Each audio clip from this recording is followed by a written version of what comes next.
Para desbloquear o conflito, Air Europa mantén a folga prevista para os días 30 e 31 de xullo e 1 e 2 de agosto, coincidindo coa operación saída das vacacións.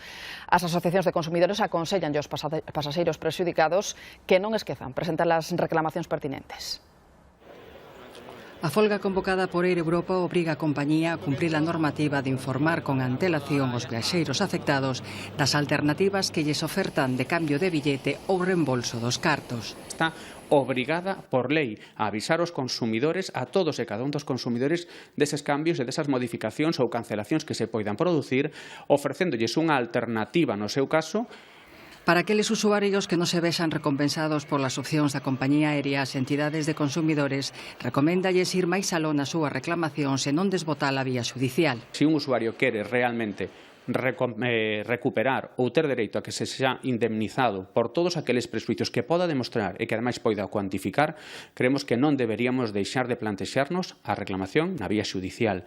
Sobre todo se temos en conta que a día de hoxe temos posibilidade de facelo sin abogado nin procurador, cando a nosa reclamación non exceda de 2.000 euros.